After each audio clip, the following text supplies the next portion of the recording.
Dans l'épisode 1, nous avons vu que toute entreprise ayant au moins 20 salariés est tenue de compter 6% d'employés handicapés dans ses effectifs. Pour autant, la loi interdit que le handicap constitue un critère de décision au regard d'une candidature. On ne peut donc refuser un poste à un candidat porteur de handicap et inversement, aucun poste ne peut être spécifiquement réservé à une personne handicapée. Le recrutement a pour objectif d'employer une personne possédant des compétences précises pour un poste déterminé. Point. Le recrutement de candidats handicapés ne doit pas être différent ou spécifique comparé à un recrutement de candidats non handicapés. Le recruteur qui reçoit le CV d'une personne qui annonce d'emblée qu'elle est porteuse d'un handicap, visible ou non, doit être capable de dépasser ses craintes, ses préjugés, sa méconnaissance du syndrome évoqué, et se focaliser sur l'expérience, les compétences et recommandations portées sur le CV au regard du poste proposé. Ce n'est pas toujours facile, mais gardez en tête que par principe, aucun métier n'est incompatible avec le handicap. Ce sont les contraintes médicales du salarié qui déterminent la compatibilité avec le poste.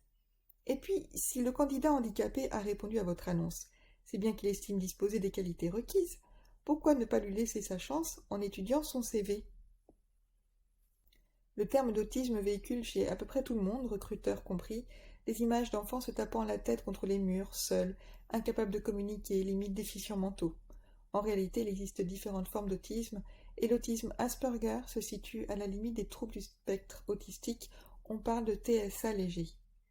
C'est un handicap invisible, n'entraînant jamais de déficience intellectuelle, que l'on pourrait définir comme un handicap du sens social, qui est la capacité innée que nous avons d'entrer en relation avec les autres, d'interpréter les émotions que nous lisons sur leur visage, et donc de comprendre les non-dits et l'implicite dans les situations sociales.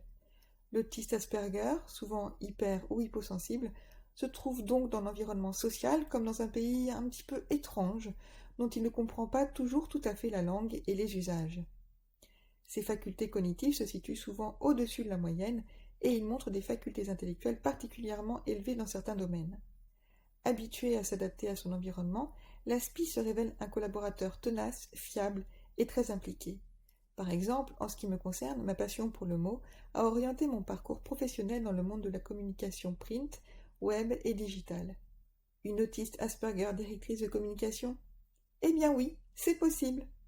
D'autres ASPI choisiront d'autres voies, chacun est différent.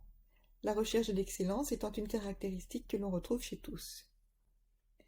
Faites confiance à votre intuition à la lecture du CV que vous avez entre les mains. N'hésitez pas, au cours de l'entretien de présélection, à vous faire expliquer le handicap du candidat et à discuter franchement avec lui des exigences et limites imposées pour le poste. Vous conclurez alors ensemble de la pertinence de continuer le processus de recrutement.